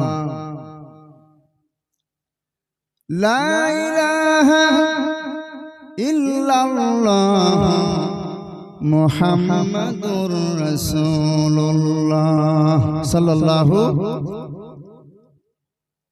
আল্লাহ পাক বলেন, ওগো নবী, কোরআন মুখস্থ করার জন্য আপনার জিহ্বাকে তাড়াতাড়ি নাড়ানোর কোনো প্রয়োজন নাই। ইন্না আলাইনা শব্দটি দায়িত্ব বন্টনে বোঝানো হয়েছে। ইন্না আলাইনা শব্দটি দায়িত্ব বন্টনে বোঝানো হয়েছে তিনটা দায়িত্ব। প্রথম নম্বর দায়িত্ব জিবরিলের, ওগো নবী জিবরাইল আপনার কাছে তেলাওয়াত করবে। আর দ্বিতীয় নম্বর দায়িত্ব আপনি মনোযোগ দিয়ে শুনবেন। আর তৃতীয় নম্বর দায়িত্ব আল্লাহ রাব্বুল আলামিনের, জিবরিল যা বলে আপনি যদি মনোযোগ দিয়ে শোনেন, তাহলে তৃতীয় নম্বর দায়িত্ব রব্বুল আলামিনের, আল্লাহ পাক গোটা কোরআন আপনার সিনা মুবারকে জমা করে দিবে। ইন্না আলাইনা জামাআহু ওয়া কুরআনা, আল্লাহু আকবার। আল্লাহ রাব্বুল আলামিন তার নবীর সম্মানে জিহ্বা মুবারক দিয়া কোরআনে আয়াত নাজিল করে দিলেন। যে কোরআন আল্লাহ পাক তার রাসূলের উপরে নাজিল করলেন, সেই নবীর সম্মানে আল্লাহ পাক যাতে করে কোরআন নবীজিকে মুখস্থ করতে যেন কষ্ট না হয়, আল্লাহ পাক আয়াত দিয়ে দিলেন, লা তুহাররিক বিহি লিসানাকা লিতাজালা বিহি। ও নবী, কোরআন মুখস্থ করার জন্য তাড়াহুড়া করার কোনো প্রয়োজন নাই, তাড়াহুড়া করার কোনো প্রয়োজন নাই। আমার জিবরিলটা বলে আপনি যদি মনোযোগ দিয়ে শোনেন, গোটা কোরআন আল্লাহ পাক আপনার সিনা মুবারকে জমা করে দিবে। আপনার আমার নবী সম্মানিত, এই নবী এত সম্মান মর্যাদা আল্লাহ পাক দান করেছেন। পৃথিবীতে কোন নবীর ব্যাপারে আমাদের দৃষ্টান্ত পাওয়া যায় না। রাসূলুল্লাহ যখন দুনিয়া আসবেন, আল্লাহর হাবিব দুনিয়া এলেন, রাসূলের চাচা আব্বাস বলেন, আমার ভ্রাতুষ্পুত্র মুহাম্মদ যখন দুনিয়া এলো, আমি মুহাম্মাদের নিকটবর্তী হলাম। আমি লক্ষ্য করে নজর করে দেখি, আমার ভ্রাতুষ্পুত্র মুহাম্মদ যদি ডাইনে তাকায় চাঁদ এসে হাজির হয়ে গেছে, যদি বাম দিকে তাকায় চাঁদ এসে হাজির হয়ে গেছে। আমি কার কাছে জিজ্ঞাসা করি যে এই ঘটনা সমাধান আমাকে কে দিবে? আমার ভ্রাতুষ্পুত্র মুহাম্মাদের কাছে আমি পরবর্তীতে জিজ্ঞাসা করলাম, ওগো মুহাম্মদ, পৃথিবীতে যত মানব সন্তান এসেছে কান্না করেছে, আর তুমি আসার পর আমি লক্ষ্য করে নজর করে দেখেছি তোমার মাথা মোবারক ডাইনে যখন ঘুরেছে চাঁদ এসে হাজির হয়ে গেছে, তোমার মাথা মোবারক বাম দিকে যখন ঘুরেছে চাঁদ এসে হাজির হয়ে গেছে। কারণটা কি? নবীজি বলেন, চাচা, যত মানব শিশু পৃথিবীতে এসেছে সকলে কান্না করেছে, আর আমি দুনিয়া আসার পরে আল্লাহ পাক আমাকে সন্তুষ্টি রাখার জন্য, আনন্দ দেওয়ার জন্য আকাশের চাঁদ আমার কাছে হাজির করে দিয়েছে। সুবহানাল্লাহ। যেমন নবী বিশ্বনবী জনাবে মুহাম্মদ রাসূলুল্লাহ সাল্লাল্লাহু আলাইহি সাল্লামের সম্মানে আল্লাহ পাক চাঁদ হাজির করে দিয়েছে, রাসূল যাতে কষ্ট না পায়। আল্লাহ পাক বলেন, ওয়া মা আরসালনাকা ইল্লা রাহমাতাল লিল আলামিন। ও নবী, আপনি গোটা বিশ্ববাসীর জন্য রহমত। নবীজি ব্যাপারে আল্লাহ পাক বলেন, ওয়া ইন্নাকা লাআলা খুলুকিন আযীম। ও নবী, তোমার চরিত্র এমন যা মাথার যন্ত্র পৃথিবীতে নাই। রাসূলের চরিত্র, রাসূলের আদর্শ থেকে মানুষ ইসলাম কবুল করেছে। আল্লাহ নবী শিশুকালে আদর্শ, তিনি যখন দুনিয়া এলেন, তার দুধমা হালিমাতু সাদিয়া বলেন, আমি দুগ্ধপুষ্ট শিশু সন্তান মুহাম্মদকে যখন করে নিলাম, নেবার পরে যখন আমি তাকে আমার স্থান পান করার জন্য অধিকার দিলাম, মুহাম্মদ একটি স্থান পান করলেন, দ্বিতীয়টা আমি পান করার জন্য অধিকার দিলাম। মুহাম্মদ মাথা নেড়ে বুঝাতে চাইলেন, আমার দুধমা হালিমাতু সাদিয়া, আপনার স্থান একটা আমার জন্য বৈধ হালাল, আর বাকিটা আপনার আরেকটা পুত্র আছে তার জন্য বৈধ হালাল। সুতরাং আমি শিশু মুহাম্মদ দুনিয়া এসে ভাইয়ের হক নষ্ট করার জন্য আমি পৃথিবীতে আসিনি, আমি ইনসাফ কাম করার জন্য পৃথিবীতে প্রেরিত হয়েছি। আর আজকে ভাই ভাইয়ের হক ফাঁকি দেয় না, দেয় কিনা? বড় ভাই ছোট ভাইয়ের জমি লিখি না, এরা আছে কিনা? ফাঁকি দেয় কিনা? এদিকে আছে নাকি? আছে মনে হয় না, অন্যদিকে আছে। বড় ভাই ছোট ভাইয়ের জমি ফাঁকি দিলে ভাই বোঝে না, লেখাপড়া জানে না, কিন্তু রাসূলের আদর্শ যদি আপনি গ্রহণ না করেন, আপনি কি জান্নাত পাবেন? সম্ভব না। শিশুকালে তার আদর্শ। এখানেই শেষ নয়, আল্লাহর নবী বিশ্বনবী জনাবে মুহাম্মদ রাসূলুল্লাহ সাল্লাল্লাহু আলাইহি সাল্লাম নবুয়ত পাওয়ার পূর্বে তার কি আদর্শ? কাবা শরীফে হাজরা সাদ পাথর বসানোকে কেন্দ্র করে মক্কার কুরাইশ নেতাদের মধ্যে দ্বন্দ্ব বেঁধে গেছে, যুদ্ধের হুকুম হয়েছে। সিদ্ধান্ত হলো আগামীকাল যে হেরেম শরীফে প্রবেশ করবে সেই এর সমাধান দিয়ে দিবে। নবীজির বয়স তখন 35 বছর। দেখা গেল পরের দিন সকালবেলা আল্লাহ রাসূল প্রবেশ করেছেন। কুরাইশরা বলল, আমাদের মুহাম্মদ এসেছে, এসে বিশ্বস্ত ব্যক্তি, সমাধান মুহাম্মদ দিয়ে দিবেন। সুবহানাল্লাহ। রাসূলুল্লাহ প্রবেশ করলেন, ওরা বলল, আপনি আমাদের সমাধানটা দিয়ে দেন। আল্লাহ নবী বললেন, তখন তিনি নবুয়ত পান নাই, 35 বছর বয়সে তিনি বললেন, আপনার একটা কাপড় নিয়ে আসেন। একটা কাপড় বিছাই দিলেন, পাথরখানা কাপড়ে ভরে রাখলেন। কুরাইশ নেতাদেরকে বললেন, সকলে মিলে কাপড় ধরেন। রাসূলুল্লাহ কাপড়ে পাথর রাখলেন, সকলকে নিয়ে যেতে বললেন কাপড়। সেখানে যে রাসূলুল্লাহ পাথরটা স্থাপন করলেন, এভাবে সমাধান দিয়ে দিলেন। তারা বলল, বিশ্বস্ত ব্যক্তি, সবচেয়ে ভালো মানুষ মুহাম্মদ। নবুয়ত পাওয়ার পূর্বে তারা সবচেয়ে বিশ্বস্ত ভালো মানুষ, আল্লাহ আমিন উপাধি দিল। এবার নবুয়ত 40 বছর বয়সে নবুয়ত পেয়ে গেল, তিনি নবী হয়ে গেলেন। এখানে শেষ নয়, তিনি যখন প্রেসিডেন্ট হয়ে গেলেন, মক্কা বিজয়ের দিন নবীজি 10 সহস্র সাহাবী নিয়ে মক্কা নগরীতে প্রবেশ করেছে।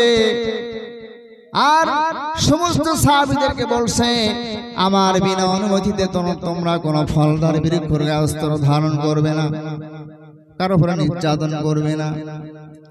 নবী দেখেন একজন বৃদ্ধা মহিলা, অত্যন্ত বুড়ি মানুষ, কয়েকটি পটলা নিয়ে দৌড়ায়। নবীজি বলেন বুড়ি কোথায় যাবে? বুড়ি বলে গো প্রতীক, তুমি কি জানো না এই মক্কা নগরীতে আব্দুল্লাহর বেটা মোহাম্মদ এসেছে, সে নাকি যারে পাচ্ছে কল্লা কেটে দিচ্ছে, আমি এই ভয়ে মক্কা ছেড়ে মদিনায় চলে যাচ্ছি। নবীজি বলেন বুড়ি পটলাগুলি আমার কাছে দাও। নবীজি বুড়ির পটলাগুলি নিয়ে নিলেন। বুড়ি গন্তব্যস্থলে পৌঁছে গেল। বুড়ি বলে যে প্রতীক কিছু পারিশ্রমিক নাও। নবীজি বলেন বুড়ি কোনো পারিশ্রমিক দিতে হবে না। বুড়ি বলে গো প্রতীক তোমার কি পরিচয়, পারিশ্রমিক দিতে হবে না। নবীজি বললেন বুড়ি তুমি যার ভয়ে মক্কা নগরী ছেড়ে চলে এসেছো, আমি সে আব্দুল্লাহর এতিম পুত্র বিশ্ব নবী জনাবে মুহাম্মদ রাসূলুল্লাহ।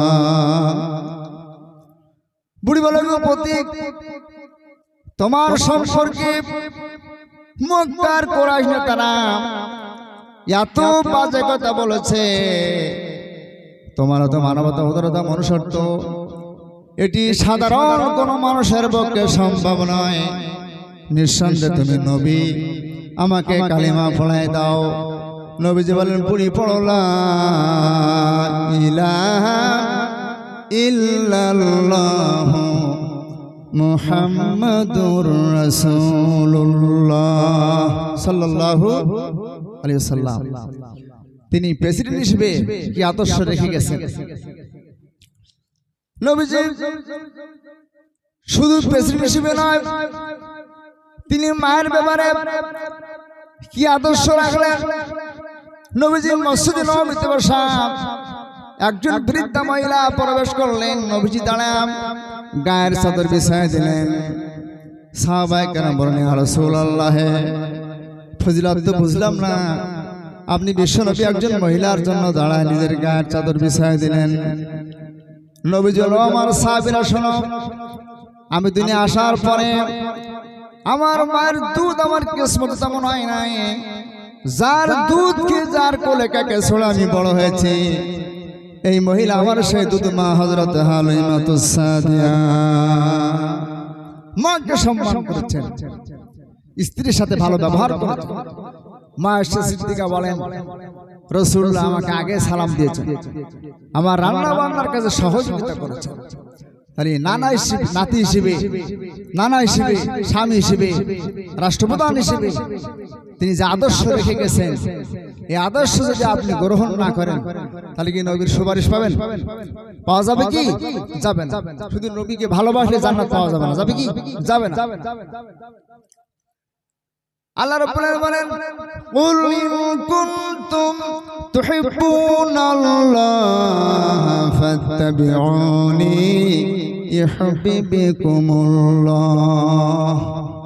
ও নবী তোমার জাতিদেরকে বলে দাও, তারা যদি আল্লাহকে ভালোবাসতে চায় তাহলে বলো ফাত্তাবিউনি, রাসূলকে অনুসরণ করতে হবে। রাসূলকে কি করতে হবে? অনুসরণ করতে হবে।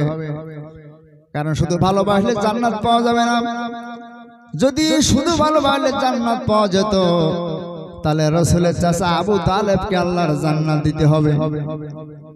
রাসূলের পিতা চলে গেলেন, রাসূলের মাও চলে গেলেন, দাদার অধীনে লালিত পালিত দাদাও চলে গেলেন, চাচার অধীনে লালিত পালিত চাচা নিজের সন্তান আলীকে দূরে রেখে রাতের পর রাত একই বিছানায় মোহাম্মদকে আদর যত্নে রেখেছেন, এত ভালোবেসেছেন, মহব্বত করেছেন।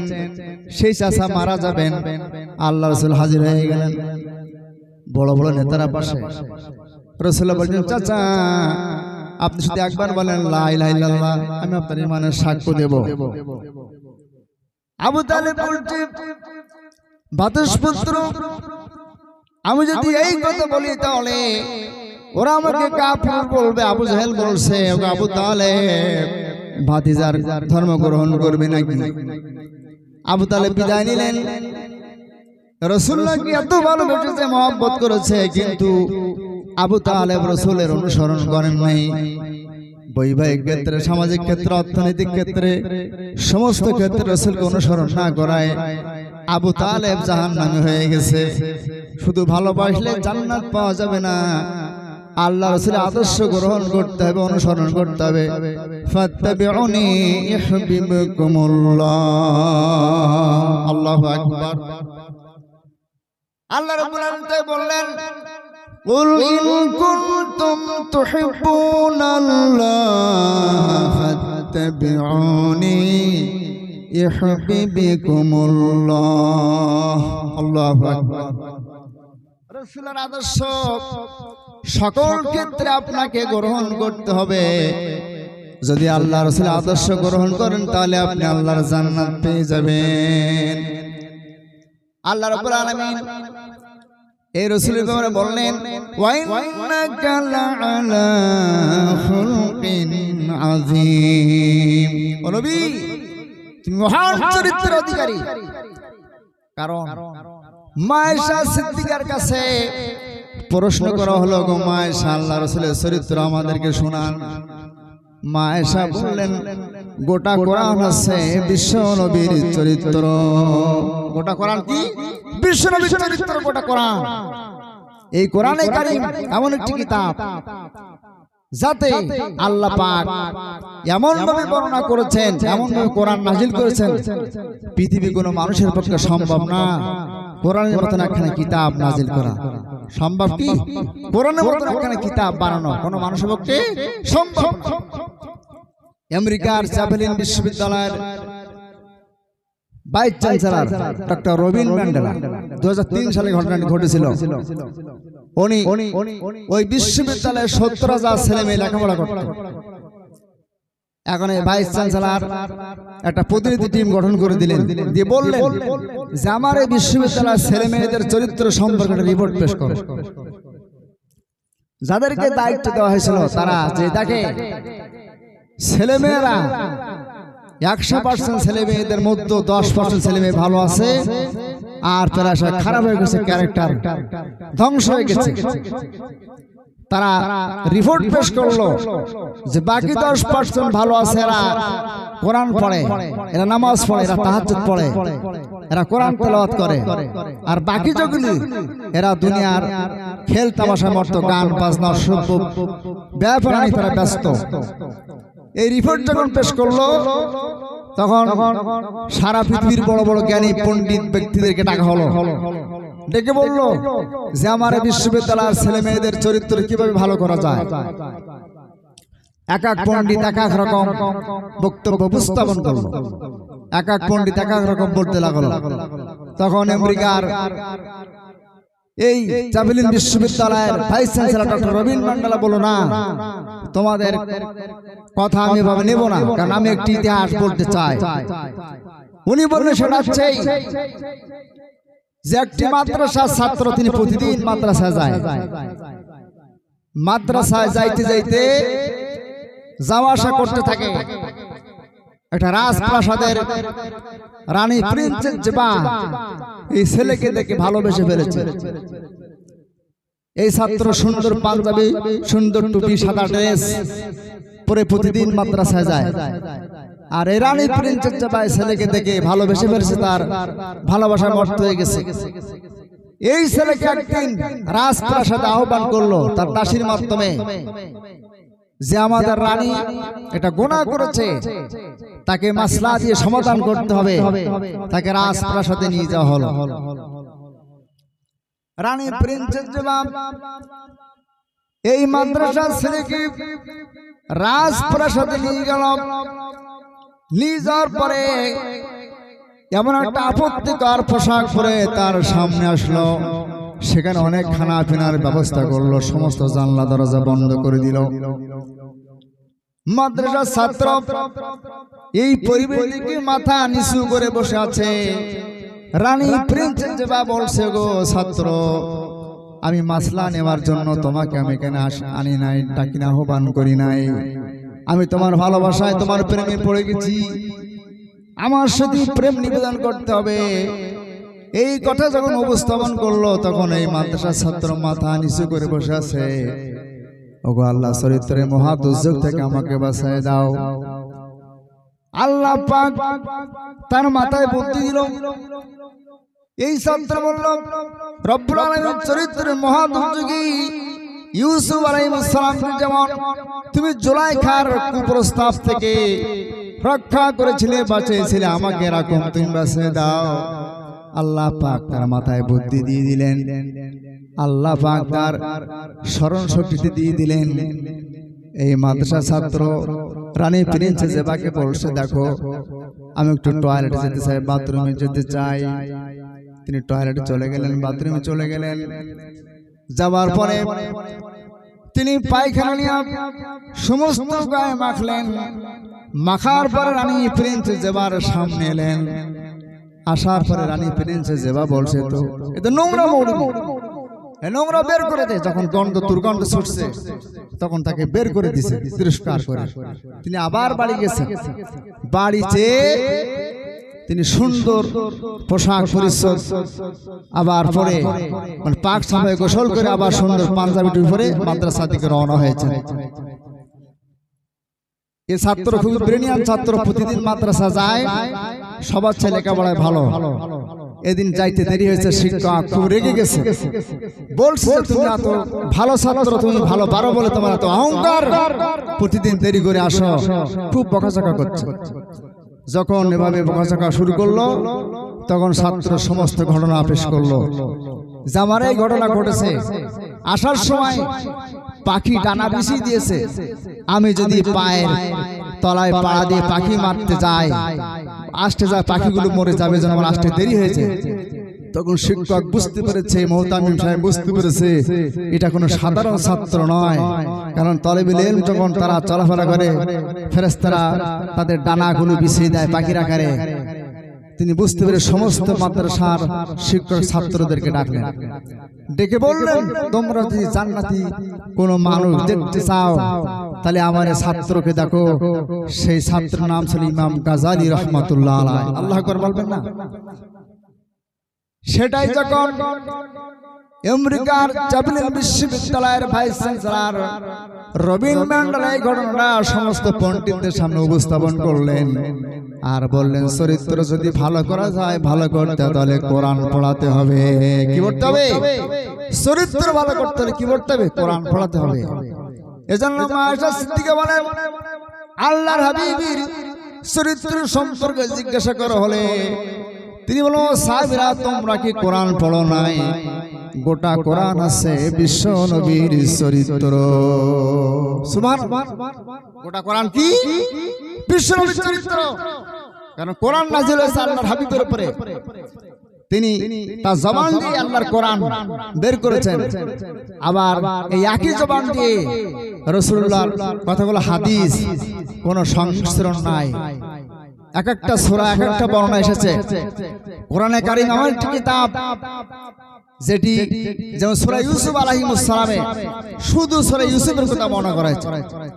সূরা ইউসুফে শুধু ইউসুফ আলাইহিস সালামের কাহিনী আল্লাহ পাক বর্ণনা করেছেন। এমন একটি সূরা যাতে ইউসুফ আলাইহিস সালামের জীবন বৃত্তান্ত আল্লাহ পাক তুলে ধরেছেন। তার নবুয়তের সাক্ষ্য দিয়েছেন আল্লাহ পাক। তার চরিত্রের ব্যাপারে সমস্ত বিশ্ববাসীর কাছে আল্লাহ পাক প্রকাশ করেছেন। জুলাইখার কঠিন ফাঁদ থেকে আল্লাহ পাক তাকে বাঁচিয়েছিলেন।